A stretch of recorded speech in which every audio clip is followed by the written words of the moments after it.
This is your Daily Dose with Dr. D. Here's Dr. Daniela Schreier. Hi, I'm Dr. Daniela and you're here to get your Daily Dose. News today, media reports finally confirm that James Holmes is a psychiatric patient. He was under the care of Dr. Lynne Fenton, a psychiatrist at the University of Colorado. Holmes supposedly had also sent a notebook to his psychiatrist detailing his thoughts about the Colorado shooting. Emotions run high in the mental health field, and the question is, did Dr. Fenton do enough to warn and protect? Listening to Dr. Drew yesterday, he thought that yes, Dr. Fenton had adhered to the highest ethical standards and professional standards as she was concerned about her patient, and she had reached out to the crisis and assessment team at the University of Colorado. After Holmes had left or dropped out of the university, however, it appears that this crisis and assessment team might not have followed through, dropped the ball on the case, potentially, as Dr. Drew suggested, and the police was never informed.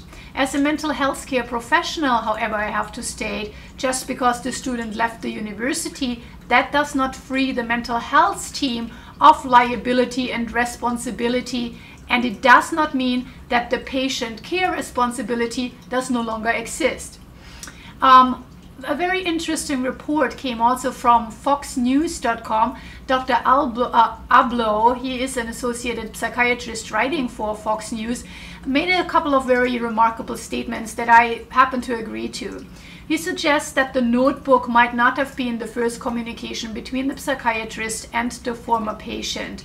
There might be emails, text messages, and treatment notes confirming that Holmes had disturbed thoughts about potentially harming somebody else. We don't know about that because we were not there. Only Dr. Fenton saw how her client presented.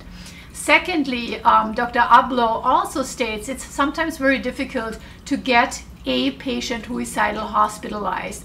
I agree to that too. Number one, it's very uncomfortable for many healthcare professionals to do so because they feel that would violate the patient and therapist's trust. But that's secondary at that point because the most important issue is, and the legal standard is, to provide safety. So yes, we have the duty to warn and to protect. If someone presents to us and they tell us that they want to harm themselves, they have their tool, what they want to be taking, they have a plan, we need to make sure they are safe. Number one, we contract for safety. If the client or patient is still a liability, we hospitalize.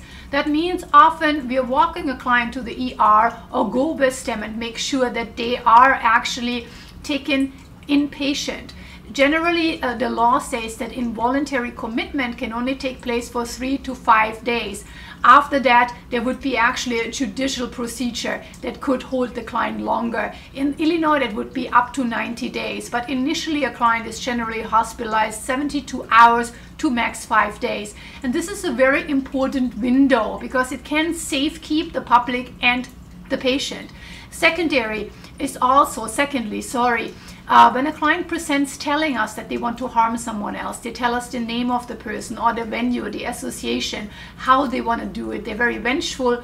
We also have a mandate to protect and to warn. How is that? After a very famous court case, TerraSoft versus Regent, this has been applied.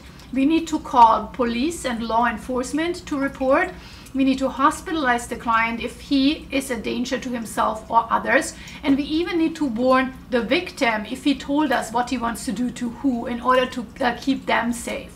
So in summary, there is a firm set of rules in place how healthcare professionals have to proceed when a client presents homicidal or suicidal.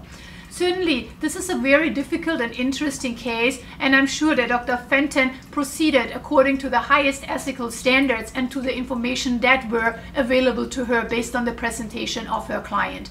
Let's follow this case, and I am Dr. Daniela, and you were here to get your daily dose. Take care now. Bye-bye.